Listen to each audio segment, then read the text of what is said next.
Hi, നമുക്ക് അടുത്തൊരു question പരിചയപ്പെടാം.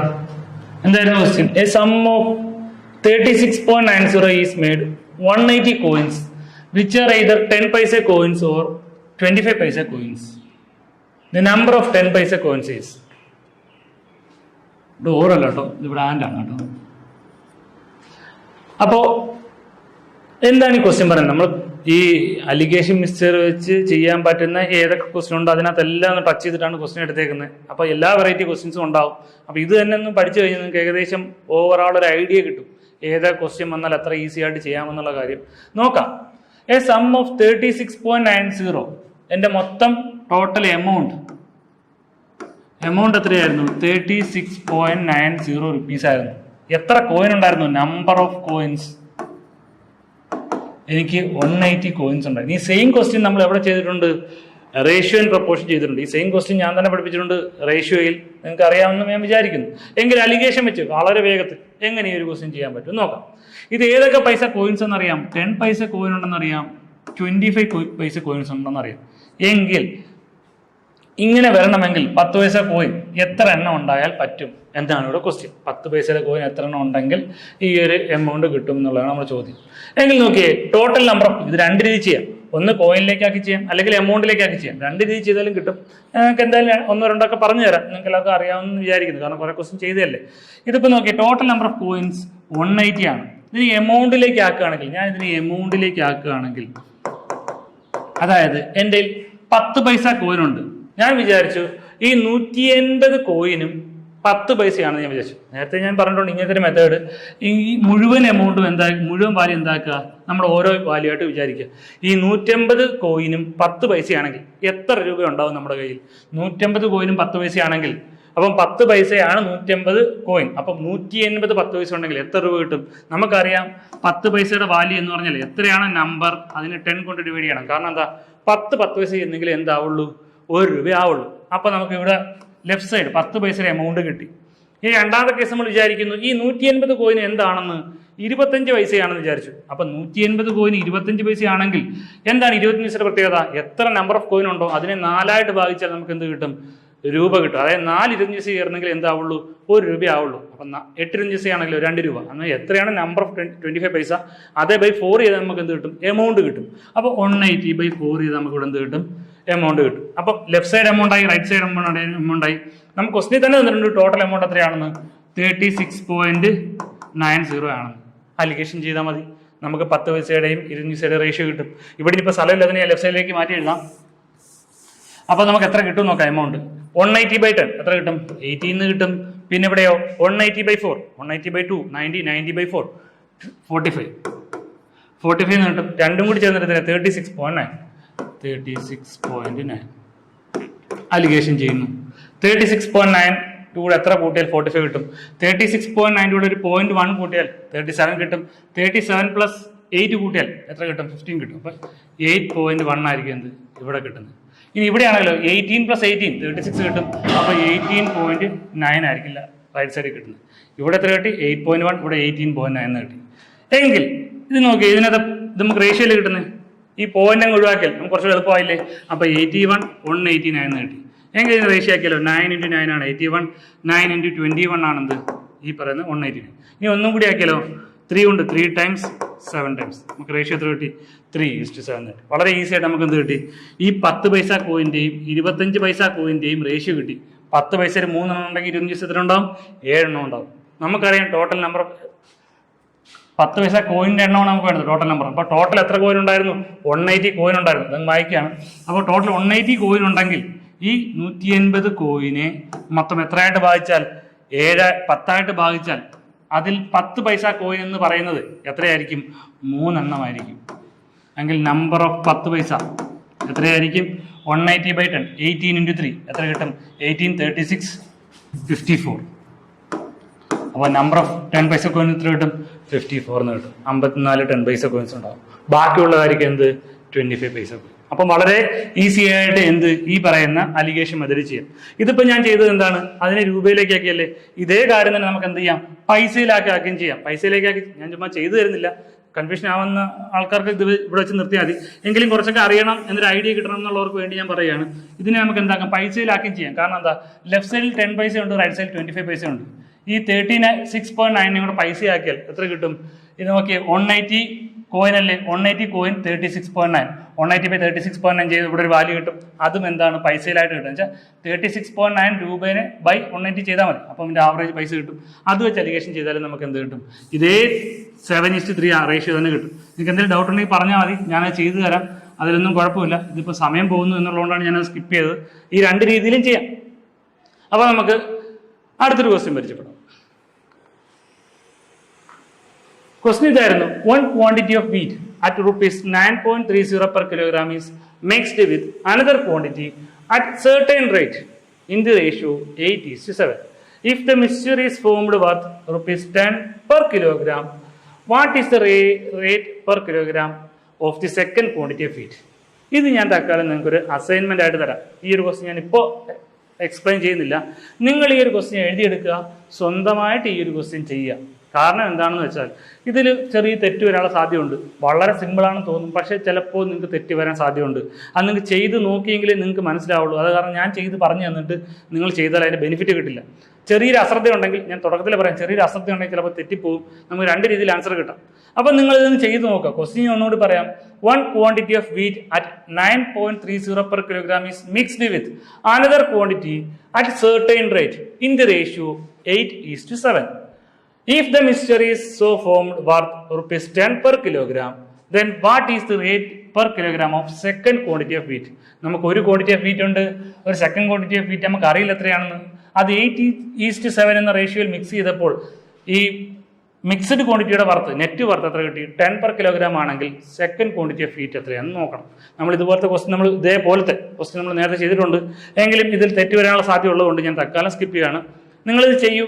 ഞാൻ അടുത്ത വീഡിയോ ക്ലാസ്സിൽ ഉറപ്പായിട്ട് എൻ്റെ എക്സ്പ്ലനേഷൻ ഞാൻ എക്സ്പ്ലെയിൻ ചെയ്തു തരാം. ഈ ഒരു വീഡിയോ എക്സ്പ്ലെയിൻ ചെയ്തു തരാം. നമുക്കെങ്കിലും അടുത്തൊരു ക്വസ്റ്റ്യൻ നോക്കാം. എന്താണ് ക്വസ്റ്റ്യൻ? ഇതായിരുന്നു, A merchant has 100 kilogram of sugar, a part of which is sells at 8% profit and the rest at 18% profit. He gained 14% on the whole. The quantity sold at 18% profit is.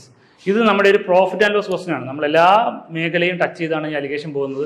കാരണം എല്ലാ ഇതിലെയും ഇതുപോലത്തെ പല പല particular questions നമുക്ക് allegation വെച്ച് വേഗത്തിൽ ചെയ്യാം. ഈ സെയിം ക്വസ്റ്റ്യൻ, ഇതുപോലത്തെ ക്വസ്റ്റ്യൻസ് ഒക്കെ ഞാൻ എന്ത് ചെയ്യുന്നുണ്ട്, പ്രോഫിറ്റ് ആൻഡ് ലോസ് ക്ലാസ്സിൽ എക്സ്പ്ലെയിൻ ചെയ്തിട്ടുണ്ട്. പ്രോഫിറ്റ് ആൻഡ് ലോസ് രീതിയിൽ അന്ന് എന്തുകൊണ്ട് ഞാൻ ഇത് പഠിപ്പിച്ചില്ല എന്ന് വെച്ചാൽ, അന്ന് നിങ്ങൾക്ക് എന്തറിയില്ലായിരുന്നു, അലിഗേഷൻ അറിയാത്തത് കൊണ്ടാണ് ഞാൻ എന്ത് ചെയ്തത്, അലിഗേഷൻ വെച്ച് എളുപ്പവഴി പറഞ്ഞു തരാതിരുന്നത്. ഇപ്പോൾ അലിഗേഷൻ പഠിപ്പിക്കുന്ന സമയത്ത് അത് വെച്ചേക്കാം എന്നുള്ള രീതിയിലാണ് ഞാൻ അന്ന് ഉണ്ടായിരുന്നത്. അപ്പോൾ നോക്കാം ഇതെന്താ ക്വസ്റ്റ്യൻ. ഒരു മർച്ചന്റിന്റെ 1000 kilogram എന്തുണ്ടായിരുന്നു, ഷുഗർ ഉണ്ടായിരുന്നു. അതിൽ കുറച്ച് അയാൾ എന്ത് ചെയ്തു, 8% പ്രോഫിറ്റിൽ വിറ്റു. ബാക്കി കുറച്ച് എന്ത് ചെയ്തു, 18% പ്രോഫിറ്റിൽ. വളരെ സിമ്പിളാണ്. ഒന്ന് 8% വിറ്റു, ഒന്ന് 18% വിറ്റു. ആ മൊത്തം എടുത്തപ്പോൾ എന്ന് വെച്ചാൽ 8ഉം 18 എല്ലാം ചേർന്നിട്ടല്ലേ ഈ ടോട്ടൽ ക്വാണ്ടിറ്റി വരുന്നത്. ആ ടോട്ടൽ എടുത്തപ്പോൾ അയാൾക്ക് എത്ര കിട്ടി? 14% പ്രോഫിറ്റ് കിട്ടി. ഇതെന്താ ഇങ്ങനെ എടുക്കാൻ കാര്യം? ലെഫ്റ്റ് സൈഡും പ്രോഫിറ്റ് ആണ്, റൈറ്റ് സൈഡും പ്രോഫിറ്റ് ആണ്, ഓവറാളും പ്രോഫിറ്റ് ആണ്. അപ്പോൾ എല്ലാം വരുന്നുണ്ട്. ഈ 14 എന്ന് പറയുന്നത് ഈ രണ്ട് വാല്യൂൻ്റെ ഇടയിലാണ്. അതെപ്പോഴും ശ്രദ്ധിച്ചേക്കണം. എങ്കിൽ നമ്മൾ അലിഗേഷൻ ചെയ്യുന്നു. എത്ര കിട്ടി? 18 - 14, 4 കിട്ടി. 8 + 6, 14 കിട്ടി. അപ്പോൾ എത്ര കിട്ടി? 2:3 ആയി അവർ റേഷ്യോ. അതായത് ടോട്ടൽ എത്ര ക്വാണ്ടിറ്റി ഉണ്ടോ അതിനെ 5ആയിട്ട് ഭാഗിച്ചാൽ അതിൽ 14 എത്രയാണ് വേണ്ടുന്നത്? 18% അല്ലേ വേണ്ടത്? അതിൽ 3 ഭാഗമായിരിക്കും എന്ത്, നമ്മുടെ 18% കിട്ടുന്നത്. അതായത് മൊത്തം 1000നെ 5 ആയിട്ട് ഡിവൈഡ് ചെയ്താൽ അതിൽ 3 പോർഷൻ ആയിരിക്കും എന്ത്, 18% പ്രോഫിറ്റ് എന്ന് പറയുന്നത്. എത്ര കിട്ടും? 10/5, 2 കിട്ടും. 200 × 3, 600 എന്ന് കിട്ടും.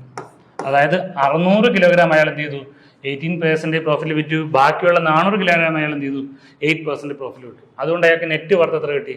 14% പ്രോഫിറ്റ് കിട്ടി. വളരെ സിമ്പിളാണ്. അതിനകത്ത് ഒരു കാൽക്കുലേഷനും, വലുതായിട്ട് ഒരു കാൽക്കുലേഷനും ഇല്ല. അപ്പോൾ ഇതുപോലെ പ്രോഫിറ്റ് ആൻഡ് ലോസ് കാണുമ്പോൾ അയ്യോ ഇത് പ്രോഫിറ്റ് ആൻഡ് ലോസ് ആണല്ലോ എങ്കിൽ കുറേ ചെയ്യാനുണ്ടാവും എന്ന് കരുതി വിട്ടുകളയരുത്. നമ്മൾ പ്രോഫിറ്റ് ആൻഡ് ലോസിൻ്റെ രീതിയിൽ ചിന്തിച്ചാൽ എന്തൊക്കെയോ ഒന്നുമില്ല, സെല്ലിംഗ് പ്രൈസ് ഇല്ല, കോസ്റ്റ് പ്രൈസ് ഇല്ല, ഇത് എങ്ങനെ ചെയ്യുന്നൊക്കെ ഡൗട്ട് വരും. പക്ഷേ ഈ ഒരു ക്വസ്റ്റ്യൻ കാണുമ്പോൾ ഒരു അലിഗേഷൻ വെച്ച് ചെയ്യാമെന്ന് നമുക്ക് മനസ്സിൽ തോന്നിയാൽ അത്ര ഈസിയാണ്. അതുകൊണ്ടാണ് ഇതുപോലത്തെ ഒരു ക്വസ്റ്റ്യൻ കൂടി ഞാൻ ഇതിൻ്റെ കൂട്ടത്തിൽ ആഡ് ചെയ്ത് തന്നത്. നോക്കാം ഇനി അടുത്ത ക്വസ്റ്റ്യൻസ് എങ്ങനെയാണെന്നുള്ളത്.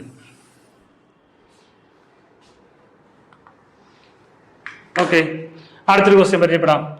In A mixture of 165 liters, The ratio of liquids X and Y is 6:5.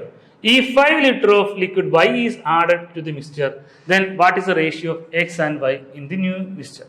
ഒരു സിമ്പിൾ ക്വസ്റ്റ്യൻ ആണ്, നിങ്ങൾക്കും ചെയ്യാവുന്നതേ ഉള്ളൂ. എത്രയായിരുന്നു? ടോട്ടൽ ഒരു 165 ലിറ്റർ ഉണ്ടായിരുന്നു. അതിൽ രണ്ട് ക്വാണ്ടിറ്റി ഉണ്ടായിരുന്നു. എന്തായിരുന്നു? എക്സും വൈയും ഉണ്ടായിരുന്നു. അതിന്റെ റേഷ്യോ എത്രയായിരുന്നു? 6:5 ആയിരുന്നു.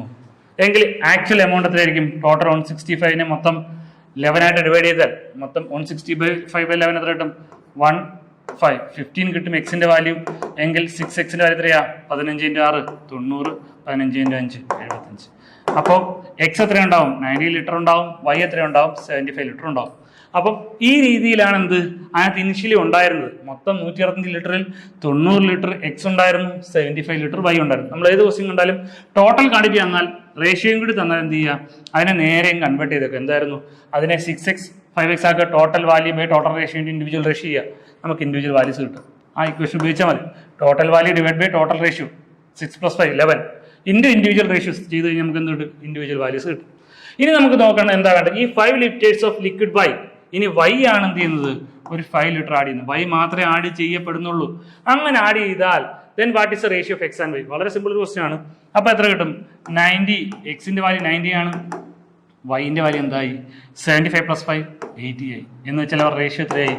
9:8 ആയി. അപ്പൊ പുതിയ റേഷ്യോ നേരത്തെ 6:5 ആയിരുന്നു, അതിന്റെ പുതിയ റേഷ്യോ എത്രയായിട്ട് മാറി? 9:8 ആയിട്ട് മാറി. ഇത് ഞാൻ ഇവിടെ തരാനുള്ള കാരണം കുറച്ച് കുട്ടികൾ നമ്മുടെ ഈ ഏജസിനകത്ത് ഞാൻ ഒരു എക്സാമ്പിൾ പറഞ്ഞിട്ടുണ്ടായിരുന്നു. A:B, ഇനിഷ്യലി A:B എന്നുള്ളത് 6:5ഉം അതിനകത്ത് ഏതോ ഒരു വാല്യൂ ഇൻക്രീസ് ചെയ്യുമ്പോൾ അതിന്റെ റേഷ്യോ എന്തായിട്ട് മാറുന്നു? ഒരു ഇവിടെ എത്രയാ തന്നിരിക്കുന്നത്? വേറെ എന്ത് തന്നിട്ടുണ്ട്? ഒരു എക്സ് വാല്യൂ ഇൻക്രീസ് ചെയ്യുമ്പോൾ 2 വാല്യൂ ആകുന്നു. ഈ ക്വസ്റ്റ്യൻ തന്നെ ഞാൻ അവിടെ എക്സ്പ്ലെയിൻ ചെയ്തിട്ടുണ്ട്. ഇത് ചെയ്യുന്നത് ഏജസിന്റെ ക്വസ്റ്റ്യൻ അത് ചെയ്യുന്നത്. പക്ഷെ അവിടെ ശ്രദ്ധിക്കുക, അവിടെ ഇൻക്രീസ് ചെയ്യപ്പെടുന്നത് എയും ബിയും ഒരേപോലെ ഇൻക്രീസ് ചെയ്താൽ നമുക്ക് ഈ ഒരു കാര്യം ഉപയോഗിക്കാം. അതിപ്പോൾ ഏജസിനകത്തല്ല, എവിടെയും നമുക്ക് ഉപയോഗിക്കാം. അതായത് സെയിം എമൗണ്ട് സെയിം റേഷ്യോ അല്ലെങ്കിൽ സെയിം ക്വാണ്ടിറ്റി എയും ബിയും ഇൻക്രീസ് ചെയ്യുകയോ ഡിക്രീസ് ചെയ്യുകയോ ചെയ്യപ്പെട്ടാൽ ABCD എന്ന് എഴുതിയിട്ട് നമുക്ക് ആ ഇക്വേഷൻ ഉണ്ടല്ലോ, C - D എന്നൊക്കെ പറഞ്ഞിട്ട് ഒരു ഇക്വേഷൻ, ആ ഇക്വേഷൻ ചെയ്യാം. പക്ഷെ ഇവിടെ എല്ലാം പറയുന്നത് ഒരു ക്വാണ്ടിറ്റി മാത്രമേ എക്സ്ട്രാ ആഡ് ചെയ്യപ്പെടുന്നുള്ളൂ, ബി മാത്രമേ എക്സ്ട്രാ ആഡ് ചെയ്യപ്പെടുന്നുള്ളൂ എന്ന് വെച്ചാൽ ഒരിക്കലും ആ CD എന്ന് പറഞ്ഞ ഇക്വേഷനിലിട്ട് ചെയ്യരുത്. കുറച്ചുപേർക്കൊക്കെ പെട്ടെന്ന് ഇതുപോലത്തെ ക്വസ്റ്റ്യൻ കാണുമ്പോൾ അങ്ങനെയൊക്കെ തോന്നും. അപ്പോൾ നമ്മൾ ശ്രദ്ധിക്കുക, 2 ക്വാണ്ടിറ്റി ഒരുപോലെ ഇൻക്രീസ് ചെയ്യുകയോ ഡിക്രീസ് ചെയ്യുകയോ ചെയ്തെങ്കിൽ മാത്രമേ എന്ത് ചെയ്യാവൂ? അതുപോലെ ചെയ്യാവൂ. അല്ലെങ്കിൽ എപ്പോഴും നമ്മൾ എന്ത് ചെയ്യണം? ബാക്കി ആൾട്ടർനേറ്റീവ് മെത്തേഡ്, ഇതിനകത്ത് എന്തെങ്കിലും മെത്തേഡ് ഉണ്ടെങ്കിൽ ആ മെത്തേഡ് വളരെ സിമ്പിൾ ക്വസ്റ്റ്യൻ ആയിരിക്കും. നമ്മൾ അശ്രദ്ധ കൊണ്ട് പെട്ടെന്ന് ചെയ്ത് തീർക്കാന്ന് വെച്ചിട്ട് ഇക്വേഷനൊക്കെ എടുത്തിട്ട് ചെയ്യും. അല്ല, അലിഗേഷൻ വെച്ച് ചെയ്യുക, ഈസി ആയിട്ട് ചെയ്യാവുന്നേ ഉള്ളൂ. ജസ്റ്റ് 5 കൂട്ടിയാൽ മതി. ബാക്കിയെല്ലാം നമുക്ക് കിട്ടാവുന്ന കാര്യങ്ങളേ ഉള്ളൂ. അപ്പൊ അത്ര എളുപ്പമാണ്. നിങ്ങൾ എന്ത് ചെയ്യുക? മാക്സിമം ഈ പറയുന്ന അലിഗേഷൻ മിക്സ്ചറിന്റെ ക്വസ്റ്റ്യൻസ് പല ടോപ്പിക്കുകളിലും ഉണ്ടാവും. അതെല്ലാം എടുത്തു വെച്ച് മാക്സിമം ക്വസ്റ്റ്യൻസ് ചെയ്തു നോക്കുക. കാരണം അലിഗേഷൻ മിക്സ്ചർ തന്നെ അറിയാമെങ്കിൽ നമുക്ക് എക്സാമിന് ചോദിക്കുന്ന ഭൂരിഭാഗം ക്വസ്റ്റ്യൻസും നമുക്ക് അലിഗേഷൻ വെച്ച് ചെയ്യാൻ പറ്റും. എല്ലാ ക്വസ്റ്റ്യൻ ചെയ്യാൻ പറ്റും എന്നല്ല, ഒരുപാട് ക്വസ്റ്റ്യൻസ് ചെയ്യാൻ പറ്റും. കാരണം നമുക്കത് ചെയ്യാൻ പറ്റുമോ ഇല്ലയെന്ന് അറിയാത്തത് കൊണ്ടാണ്, നമ്മൾ അങ്ങനെ ചിന്തിക്കാത്തത് കൊണ്ടാണ്, അല്ലെങ്കിൽ നമുക്ക് അറിയാത്തത് കൊണ്ടായിരിക്കാം നമ്മൾ അങ്ങനെയൊക്കെ ചെയ്യാൻ വിട്ടുപോകുന്നതും എക്സാം നമുക്ക് അറ്റൻഡ് ചെയ്യാൻ പറ്റാത്തത്. കാണുമ്പോൾ എത്ര ടഫ് ക്വസ്റ്റ്യൻ ആണെന്ന് തോന്നിയാലും ചിലപ്പോൾ ഇതുപോലെ സിമ്പിൾ മെത്തേഡ് വെച്ച് ഈസി ആയിട്ട് കിട്ടും. അതിന് നിങ്ങൾ ചെയ്യാനുള്ളത് മാത്സ്, ഇപ്പം നമുക്കൊരു ബേസ് കിട്ടില്ല, maths number of alligation and mixture question തന്നെ എടുത്ത് ചെയ്തു നോക്കുക. അതിനകത്ത് പർട്ടിക്കുലർ വെറൈറ്റി ഓഫ് ടൈപ്സ്, ഈ profit and loss, compound interest, simple interest, അങ്ങനെ നിങ്ങൾക്ക് ഡൗട്ട് ഉള്ളത് ഈ പറയുന്ന time and distance, boat and stream, train, ഇതെല്ലാം എന്ത് ചെയ്യാൻ പറ്റും? ഈ പറഞ്ഞ അലിഗേഷൻ മിക്സ്ചർ ക്വസ്റ്റ്യൻ വെച്ച് ചെയ്യാൻ പറ്റും. നമ്മൾ ട്രെയിൻ ആണ് എന്ന് വിചാരിച്ച് ചിന്തിക്കുമ്പോഴാണ് പ്രശ്നം. അലിഗേഷൻ ചിന്തിച്ചാൽ എളുപ്പമായി. കാരണം ഇതിനകത്ത് ഒരിക്കലും ഒരിടത്തും നമ്മളൊരു കോമ്പൗണ്ട് ഇൻട്രസ്റ്റിന്റെ റേഷ്യോ ഇക്വേഷനോ അല്ലെങ്കിൽ പറയുന്ന ഈ പ്രോഫിറ്റ് ആൻഡ് ലോസിന്റെ വലിയ മൾട്ടിപ്ലിക്കേഷനോ ഒന്നും ചെയ്യുന്നില്ല. ജസ്റ്റ് ഒരു അഡീഷൻ സബ്ട്രാക്ഷൻ, വളരെ ചെറിയ രീതിയിലുള്ള മൾട്ടിപ്ലിക്കേഷൻ മാത്രമേ ചെയ്യുന്നുള്ളൂ. അത്ര എളുപ്പമായിട്ട് വേണമെങ്കിലും നമുക്കൊരു ടഫ് ക്വസ്റ്റ്യൻ ചെയ്യാം എന്നുള്ളതാണ് ഈ അലിഗേഷന്റെ പ്രത്യേകത. അതുകൊണ്ട് ചെയ്യേണ്ടതെന്ന് വെച്ചാൽ മാക്സിമം നമ്പർ ഓഫ് ക്വസ്റ്റ്യൻസ് എടുക്കുക. അത് ഈ ഒരു അലിഗേഷൻ മെത്തേഡ് ചെയ്യാൻ പറ്റുമെന്ന് നോക്കുക. അങ്ങനെ ചെയ്തെങ്കിൽ മാത്രമേ നമുക്ക് ബെനിഫിറ്റ് ഉണ്ടാവുള്ളൂ. നമുക്ക് ഇനിയും ഒരുപാട് ക്വസ്റ്റ്യൻസ് ചെയ്യാനുണ്ട്. കാരണം ടഫായിട്ടുള്ള ക്വസ്റ്റ്യൻസ് വരുന്നതേ ഉള്ളൂ. അപ്പം നമുക്കിനി അടുത്ത ദിവസം കാണാം. ശരിയെങ്കിൽ.